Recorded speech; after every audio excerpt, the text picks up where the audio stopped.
Estamos agora no segundo tópico da nossa lição, que estamos considerando, iniciando e abrindo este novo trimestre. E neste segundo tópico temos o tema Bebendo da Taça. Que taça é essa?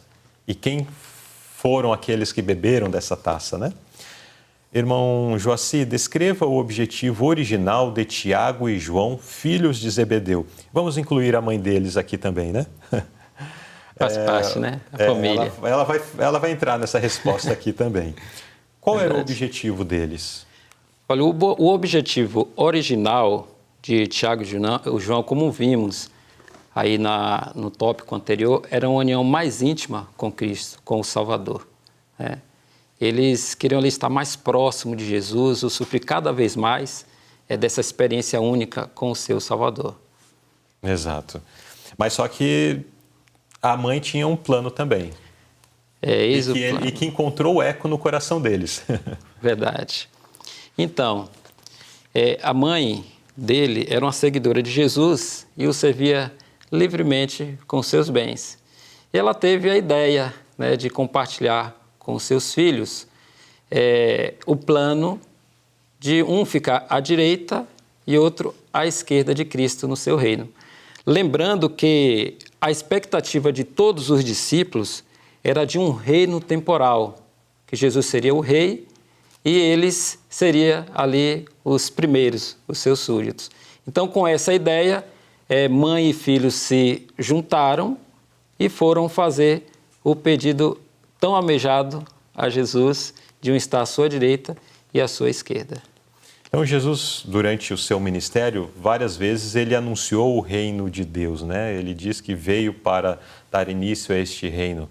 E a compreensão das pessoas em seus dias era de que o Messias, ele viria e se tornaria um segundo Davi, né? Um segundo líder político de destaque, ou um grande líder político e que libertaria os judeus da opressão dos romanos e faria deles novamente um reino glorioso, como outrora fora no tempo de Davi, fora no tempo também de Salomão. E essa era a expectativa. Eles imaginavam que o Messias resolveria seus problemas do dia a dia e também os seus problemas políticos. No entanto, o reino de Deus não era baseado nisso, né? Agora, de acordo com essa perspectiva, os discípulos, eles falavam, bom, se Jesus vai estabelecer o seu reino, eu quero ser ali uma pessoa que tem um alto cargo, uma pessoa de confiança, uma pessoa que está próxima, que está à direita e à esquerda. Eu vou estar ali na cúpula, na nata desse poder que Jesus vai estabelecer. Mas esse não era o reino, né? Jesus disse, meu reino não é deste mundo. Tem um detalhe aqui importante que devemos considerar, é que eles mal sabiam que o que esperava por Cristo era uma cruz em vez de um trono. Exato. E ao lado dele, dois ladrões, malfeitores. E inclusive Jesus daí menciona, né, algo acerca do que aconteceria com aqueles que o seguissem de perto, né? Aqueles que estivessem próximos a ele. Que ele diz, olha, vocês não estão sabendo o que vocês estão pedindo, não, porque, olha, vocês vão poder beber o cálice que eu bebo e ser batizado com o batismo que sou batizado? Que cálice era esse? Então... Que batismo era esse, irmão Joaci? Irmão Luzulei, tem um aspecto aqui que Sim. eu não queria passar por alto. Sim. É o amor de Jesus, né? Uhum. A sua ternura. Eu fiquei muito impressionado com o que o Jesus fez aqui. Cada um tem seus erros, tem seus defeitos, tem seus anseios, suas ambições, mas Jesus não repreendeu o egoísmo deles, de buscar privilégio acima de seus irmãos. Jesus o tratou com ternura. Aqui diz que ele lhes lê a alma, conhecendo a profundidade de seu apego ao Mestre. O amor deles não é uma simples afeição humana.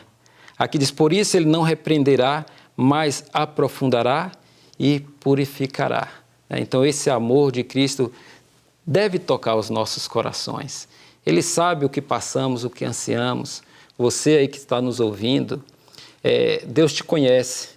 Ele quer te purificar, quer aprofundar os seus anseios para a honra e glória do seu nome. Muito bem.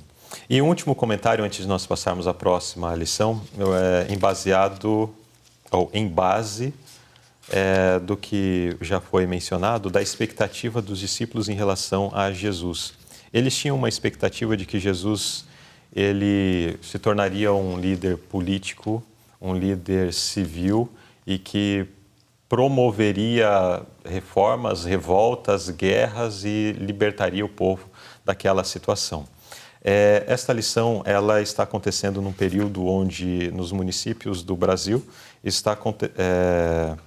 estamos em véspera de eleição, né? Eleições municipais. E nós bem entendemos pela palavra de Deus de que, como povo de Deus, nós não devemos estar envolvidos com estas coisas. E quando nós manifestamos anseios em relação a políticos, a pessoas que estão aspirando os cargos, né, que existem nas diversas instâncias políticas deste país, nós estamos manifestando um anseio semelhante àqueles que os discípulos tinham, de resolver os seus problemas ou os problemas da sociedade através de soluções humanas. Nós não devemos nos esquecer que, como cristãos, a nossa resposta para todo e qualquer problema desta sociedade está contido no Evangelho. E começa com nós tendo uma vida que de fato representa o Evangelho diante dessa sociedade. Porque quantas pessoas envolvidas nesse meio que se declaram cristãs, que se declaram preservadores, mais ou menos isso o sentido, né? Guardiões da moralidade, da religião, de bons costumes, quando envolvidos nesta luta por um cargo político, demonstram um caráter terrivelmente satânico. E muitas vezes nós somos tentados a até aplaudir atitudes como essas. Então nós precisamos nos conter dentro dos limites do assim diz o Senhor, para nós não contemporizarmos com atitudes perversas, atitudes satânicas, atitudes que nada têm com o reino de Deus. Cristo, quando esteve nesse mundo, nós não percebemos nos registros dos evangelhos seu envolvimento com a política dos seus dias. Nós não vemos palavras de Cristo contra o Império Romano, que era quem dominava a política em Israel. Nós vemos, sim, ações dele direcionadas à igreja, à liderança religiosa, pelo que realizavam naqueles dias, mas as questões políticas não.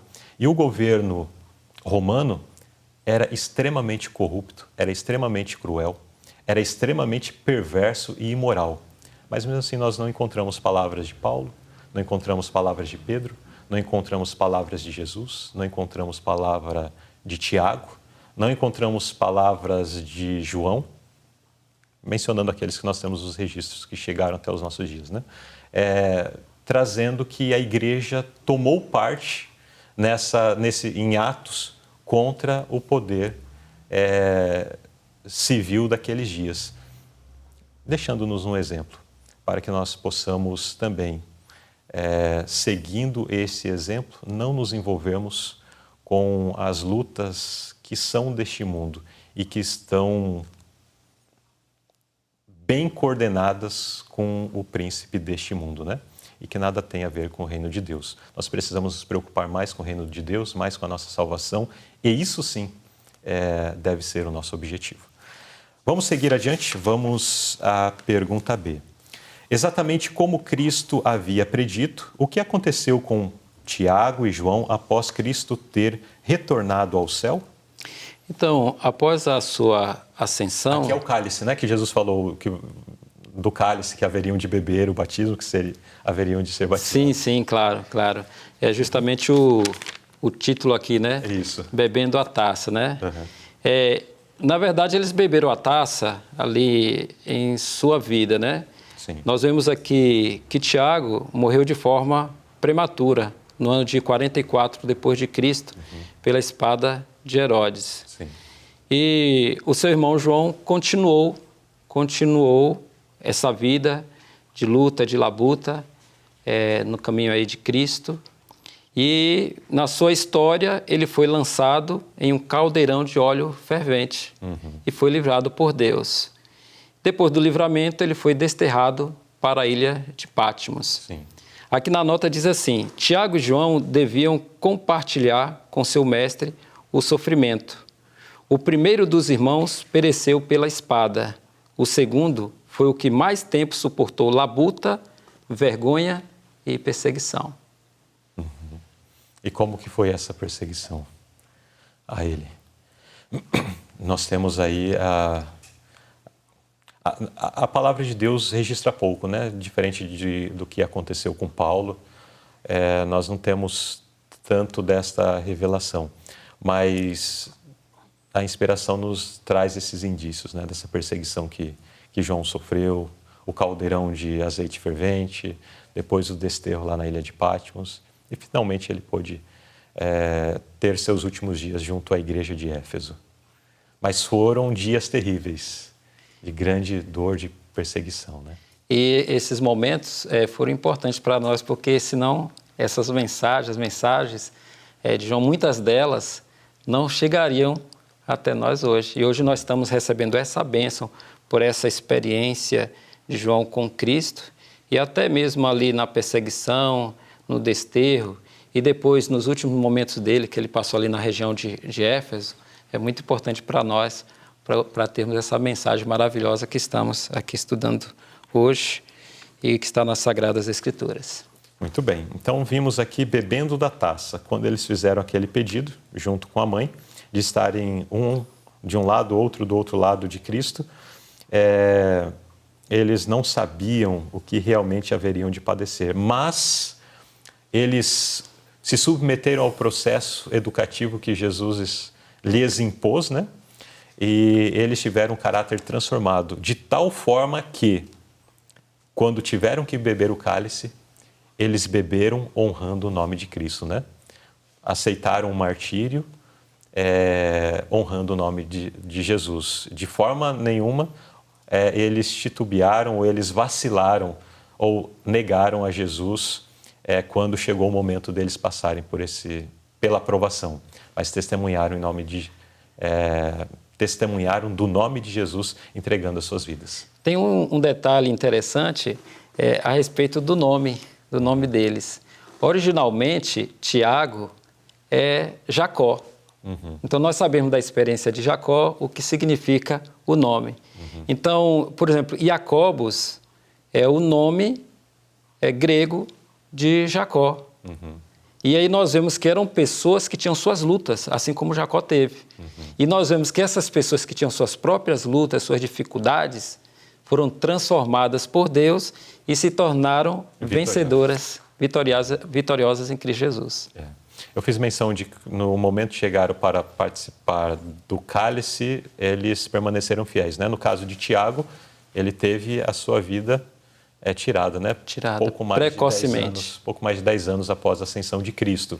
E João enfrentou as lutas, não teve a sua vida destruída, apesar de que as circunstâncias poderiam ter promovido isso, né? Quando ele foi lançado dentro de um caldeirão de azeite fervente.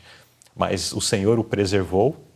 Depois ele esteve desterrado na ilha de Patmos, onde recebeu a revelação que temos na palavra de Deus, do livro do Apocalipse, e depois ainda desfrutou os últimos dias, sendo o único dos apóstolos que morreu de morte natural. Louvado seja Deus pela vida desses homens. Bem. E que fica como exemplo para nós, né? Tendo eles essas lutas, tendo o exemplo para todos nós, que nós também, diante de provas, possamos permanecer fiéis e que a nossa vida seja uma vida para a honra e glória de nosso Senhor. Amém. Olá, queridos irmãos e amigos da comunidade reformista. Estou aqui para compartilhar com vocês uma notícia. O ano de 2024 está encaminhando para o seu fim. E é hora de garantir a sua assinatura da lição da Escola Sabatina para o ano de 2025. A cada trimestre de estudo das lições da Escola Sabatina, nós somos conduzidos através de temas inspiradores que nos ensinam a vivermos nesse mundo de maneira sóbria, justa e piedosa, enquanto nós aguardamos a bendita esperança e o aparecimento da glória de nosso grande Deus e Salvador Jesus Cristo.